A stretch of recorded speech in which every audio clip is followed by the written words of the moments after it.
back to the channel, and yet today we have another case review. This isn't a new case, it's been around for a while, but I've just managed to get my hands on one.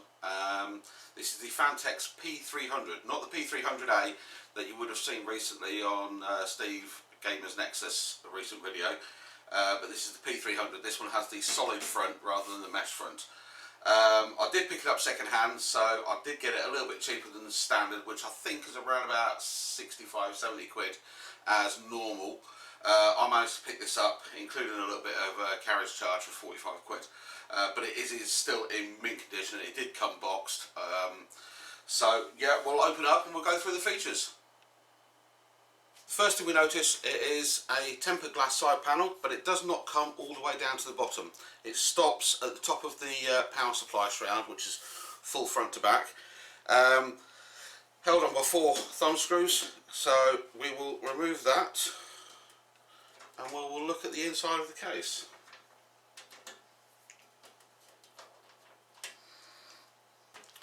Taking care.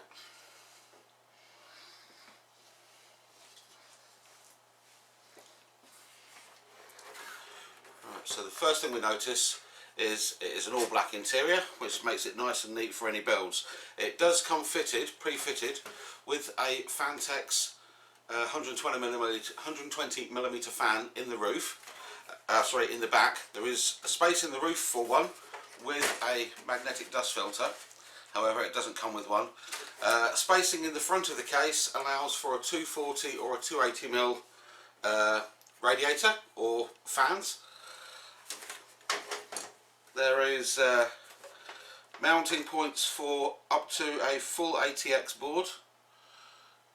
So it will take ATX, micro ATX and mini ITX boards. In the back here we have 2 large entries for cables to come up from the bottom for plugging onto the bottom of the motherboard. And I don't know how well the camera is going to pick it up, but we have a hole just here, another hole just here for bringing cables in over the top of the motherboard. And then down inside we have quite a few openings for cables to come through from behind the motherboard tray to plug into the side of the motherboard, such as your full ATX power plug, your SATA cables, your PCIe for graphics cards, etc, etc. Now one thing we did notice on here, just around here, there's a little RGB strip. There's no other RGB in the case, it's just a tiny little RGB strip that's visible here when the machine is powered up. That is controlled by what would normally, on a normal case, have been a reset button. In this case, it's been allocated for RGB switching. The other ports on the case are 2 USB 3.0 Type A sockets, your jack and mic and headphone sockets, and your power. There is no USB 2 on this case at all. So older motherboards aren't really suitable. It's really only suitable for your modern motherboards that have got multiple USB 3 ports. On the back we have 7 expansion slots. We have our opening there for the power supply. The other side panel is held on with 2 captive thumb screws. So we'll go ahead and remove those and take the panel off and have a look behind. So as you can see, there's one bracket here already for an SSD, and it can be mounted in either port. We have, there's the power for the rear fan. We have a nice channeling down the front here for all your cables, with a couple of Phanteks branded Velcro tie downs. And we've got all our power there for the RGB headers, one USB 3.0 header that runs both of the sockets on the top of the case, and obviously front audio as well. We've got, I would say, probably about 10 or 15mm of clearance at the back here for cable routing, but with having all of this space here and the power supply shroud, you've got plenty of space. Now, as far as 3.5 inch drivers are concerned, on the front, all we do, pop the front of the case off, and in the bottom at the front we have removable hard drive racks that slide out. Now you can put 2.5 inch and 3.5 inch drives in these.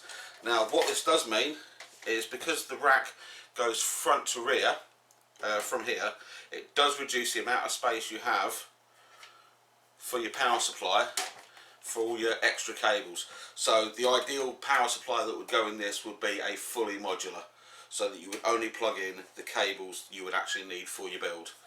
The front itself is vented top and bottom, and it has little removable dust grills top and bottom to clean out for keeping your intakes clean. So we'll clip that back on there, and that is just a simple clip on, as you've just seen there. All in all, a very nice case. I can understand why the likes of Steve and Jay from Jay's 2 Cents and Carl from Bitwhip, I understand why they like the Phanteks cases. Now I've actually seen one in person. This will be a case that I'm going to be using for a build for my cousin. He's looking at having a new gaming PC built, possibly using the new Ryzen 3100 when it comes out in a couple of weeks as an entry level, but because it's on the AM4 platform, he can always upgrade to say a 2700X or even one of the 3000, the higher 3000 series CPUs further down the line. So yeah, this is going to be for him, and well, I'll probably do a video of that build, and you can see how that one turns out. So there we have it, the Phanteks Eclipse P300 mid-tower gaming case. Very nice little case, very good price as well. Even if you have to pick, even if you pick one up, no, 65-70 quid. It's not a lot for a Phanteks case with a tiny little bit of RGB built in. Like I say, there will be a build for this coming up sometime in the near future, and please come back for that one. So if you enjoyed this video, please like, hit the subscribe button, hit the bell notification so you get notified when the next video comes up. If you've got any questions, please put them in the comments below, and I'll try and get around to them as quick as I can. And as always, we'll see you in the next one.